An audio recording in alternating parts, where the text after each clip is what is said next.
Hello everyone. अर्थशास्त्र में पहला चैप्टर अर्थशास्त्र का विषय प्रवेश, जिसमें अर्थशास्त्र का अर्थ, अर्थशास्त्र का भारतीय चिंतन, पश्चिम में अर्थशास्त्र का उद्भव और विकास, आर्थिक प्रवृत्ति और अनार्थिक प्रवृत्ति, इतनी टॉपिक के बारे में हमने जानकारी प्राप्त कर ली थी। उसके बाद अब अगला टॉपिक आता है सूक्ष्मलक्षी अर्थशास्त्र और व्यापक लक्षी अर्थशास्त्र, जिसे इंग्लिश में माइक्रो इकोनॉमिक्स और मैक्रो इकोनॉमिक्स कहते हैं। आप लोगों को इतना ध्यान रखना है कि सूक्ष्मलक्षी अर्थशास्त्र ये इकाई के व्यवहार संबंधित अध्ययन करने में उपयोगी होता है। यानी कि जो इकाई होती है, ये इकाई शब्द आप लोगों के लिए नया होगा। इकाई है, पीढ़ी है, ये आप लोगों के लिए नया शब्द होगा। तो जो उद्योग, धंधे, कारखाने, कंपनियां, इन सब का समावेश इकाई पीढ़ी के अंदर हो जाता है। तो उससे संबंधित जो भी अध्ययन करना है वो सूक्ष्मलक्षी अर्थशास्त्र में होता है। और व्यापक लक्षी अर्थशास्त्र में जो समष्टि राष्ट्रीय स्तर पर समस्याएं होती हैं उसका जो अध्ययन करना है तो व्यापक लक्षी अर्थशास्त्र का इस्तेमाल किया जाता है। सूक्ष्मलक्षी अर्थशास्त्र में अर्थशास्त्र मांग का अध्ययन करने के लिए विश्लेषण की इकाई ग्राहक है। जो अगर मांग का अध्ययन करना है कि बाजार में किसी वस्तु की मांग कितनी है, तो उसका अध्ययन करने के लिए उसकी इकाई ग्राहक होते हैं कि कितने ग्राहक आकर के वस्तु खरीद रहे हैं, कितने ग्राहक उस वस्तु से आकर्षित हैं, कितने ग्राहकों को उस वस्तु के बारे में जानकारी है।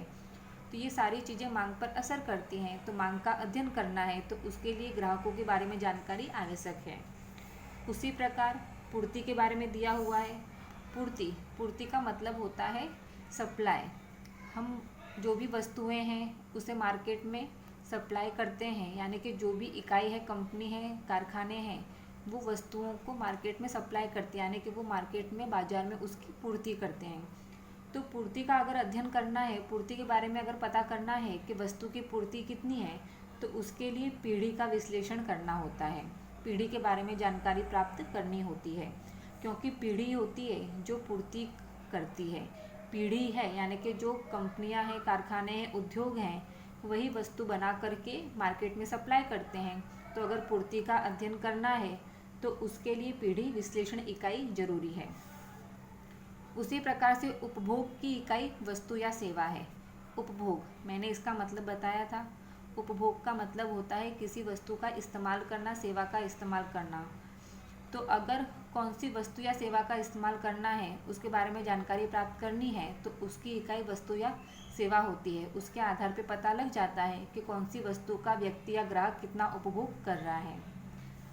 श्रम बाजार में श्रम इकाई है। श्रम बाजार, यहाँ पे श्रम का मतलब होता है श्रमिक, जो हम मजदूर वगैरह कहते हैं। लेकिन अर्थशास्त्र और वाणिज्य व्यवस्था और संचालन, इन दोनों विषयों में श्रम आपको शब्द बार बार आएगा। श्रम, श्रमिक, यानी कि आपको समझ जाने का, जो लेबर होते हैं, जो मजदूर होते हैं, वो कहलाते हैं श्रमिक। तो अगर श्रम बाजार का कि श्रमिक कितने हैं बाजार में, किस प्रकार की मजदूरी चल रही है, कितना उनको रुपया देना है, कितना उनको वेतन देना है, तो वो सारी चीज़ों के बारे में जानकारी प्राप्त करनी है तो उसके लिए श्रमिकों का अध्ययन आवश्यक है। तो इस प्रकार जहाँ पर भी इकाइयों के व्यवहार का अध्ययन करना है तो वहाँ सूक्ष्मलक्षी अर्थशास्त्र का अध्ययन करना आवश्यक होता है। उसी प्रकार साथ में लिखा है कि अर्थतंत्र में सामान्य भाव स्तर का निर्धारण, मुद्रा के मूल्य का अध्ययन। साथ साथ में लिखा है कि व्यापक लक्षी अर्थशास्त्र कहाँ पे उपयोग आता है हमें, तो अगर अर्थतंत्र में, यानी कि देश का जो अर्थतंत्र है उसमें भाव स्तर किस प्रकार का है, कौन सी वस्तुओं कितना भाव है, सरकार कितना भाव निश्चित करती है, सरकार को किस प्रकार की वस्तुओं पे कितना टैक्स लगाना है, किसका कीमत अधिक करनी है, किसकी कीमत कम करनी है, तो इन सारी चीज़ों के विषय में अगर अध्ययन करना है तो उसे व्यापक लक्षी अर्थशास्त्र के अंतर्गत आएगा। साथ में है निर्धारण मुद्रा के मूल्य का अध्ययन। जो भी हमारे भारत की मुद्रा है उसका मूल्य दुनिया के अन्य मूल्यों की तुलना में कितना रखना है। हमें पता है कि डॉलर जो है वो सर्वमान्य मुद्रा है विश्व में। डॉलर हर जगह उसका मान्य होता है। तो उसके सामने हमारे रुपये का कितना मूल्य निश्चित करना है, कम करना है, ज़्यादा करना है, स्थिर करना है, तो वो समस्त चीज़ों का अध्ययन व्यापकलक्षी अर्थशास्त्र में होता है।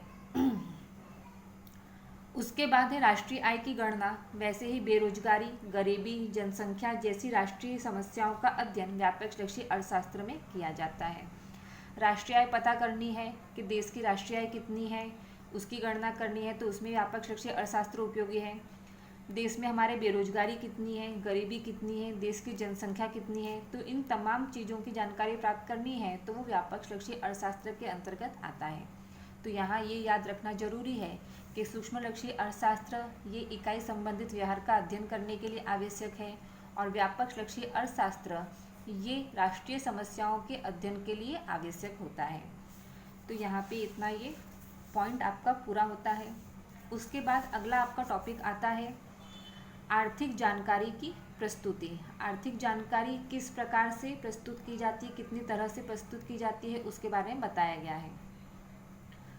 तो आर्थिक अध्ययन में सिद्धांत या जानकारी की प्रस्तुति 3 तरह से की जाती है। पहला दिया है भाषा के द्वारा वर्णनात्मक स्वरूप में, दूसरा है आंकड़ों के द्वारा, तीसरा है आकृति के द्वारा। तो उदाहरण के तौर पे यहाँ पे दिया गया है कि जैसे मांग के नियम में हम समझेंगे कि वस्तु की कीमत में कमी होने से वस्तु की मांग में विस्तार होता है। मांग का नियम आगे के चैप्टर में आपका मांग है, पूर्ति है, ये सारे चैप्टर अभी आगे आपके आएंगे। तो मांग के बारे में कहा गया है कि मांग का नियम क्या होता है, तो उसमें है कि वस्तु की कीमत में अगर कमी होती है तो वस्तु की मांग बढ़ती है। कोई मार्केट में वस्तु है, बाजार में कोई वस्तु है, अगर हमें पता चलता है कि उस वस्तु की कीमत कम हो गई है तो ग्राहक अधिक से अधिक उस वस्तु को खरीदने जाएंगे, यानी कि उस वस्तु की मांग को बढ़ा देंगे। तो इस प्रकार ये मांग का नियम है, अगर वस्तु की कीमत कम हो रही है तो उसकी मांग में विस्तार होता है, उसकी मांग बढ़ जाती है। अब ये मैंने आपको बोल करके समझाया, यानी कि ये मैंने भाषा के द्वारा आपको वर्णनात्मक प्रस्तुति की हुई है, ये मैंने आपको अपनी भाषा के द्वारा समझाया गया है। उसके बाद इसी संदर्भ में आंकड़ों के द्वारा, दूसरा जो हमने हमारा प्रकार दिया हुआ था कि आंकड़ों के द्वारा, अगर इस प्रकार के आंकड़े दिए हैं तो ये आंकड़ों के द्वारा प्रस्तुति की जाती है। यहाँ आपको एक कोष्ठक बना करके दिया हुआ है, एक तरफ कीमत लिखी हुई है रुपये में, मांग लिखी हुई है इकाई में, कि एक वस्तु की मांग कितनी होती है, तो उसे एक इकाई के रूप में दर्शाया जाता है। कीमत लिखी हुई है, यहाँ हमने ऊपर देखा था मांग का नियम कि वस्तु की कीमत में कमी होती है, मांग में वृद्धि होती है। कीमत 20 रुपये, 15 रुपये, 10 रुपये, 5 रुपये, यहाँ पे हम देख सकते हैं कि कीमत धीमे धीमे करके कम हो रही है, और उसके सामने मांग वो धीमे धीमे करके बढ़ेगी। तो जब वस्तु की कीमत 20 रुपये थी तो उस वस्तु की मांग 20 इकाई थी। वस्तु की कीमत घट करके 15 रुपये हो गई तो वस्तु की मांग बढ़ गई, 40 इकाई हो गई। और जब वस्तु की कीमत घट करके 10 रुपये हो गई तो उसकी मांग और बढ़ करके 60 इकाई हो गई, और वस्तु की कीमत सबसे कम हो गई 5 रुपये, तो वस्तु की मांग भी सबसे अधिक हो गई, 80 इकाई हो गई। तो इस प्रकार ये आंकड़ों के द्वारा दर्शाया गया है कि वस्तु की कीमत में जिस प्रकार धीमे धीमे कमी होती है, उसके सामने मांग धीमे धीमे करके बढ़ जाती है। ग्राहक हैं, व्यक्ति हैं, वो यही चाहेंगे कि उन्हें कम कीमत में अधिक से अधिक वस्तु प्राप्त हो, तो कीमत कम हो जाएगी तो ग्राहक उस वस्तु की मांग को बढ़ा देंगे। उसके बाद तीसरा है आकृति के द्वारा। तो यहाँ हम आकृति को समझेंगे। जो आंकड़े दिए गए हैं उसी को आकृति में दर्शाया गया है। आलेख बनाया गया है, y अक्ष और x अक्ष, यहाँ पे O बिंदु, यहाँ पे y अक्ष पे आपको कीमत दर्शाई गई है रुपये में, x पर मांग दर्शाया गया है इकाई में। इस प्रकार जो हमने उदाहरण में देखा था, कीमत और मांग देखा था, तो जब वस्तु की कीमत 20 रुपये थी तो उसकी मांग 20 इकाई थी।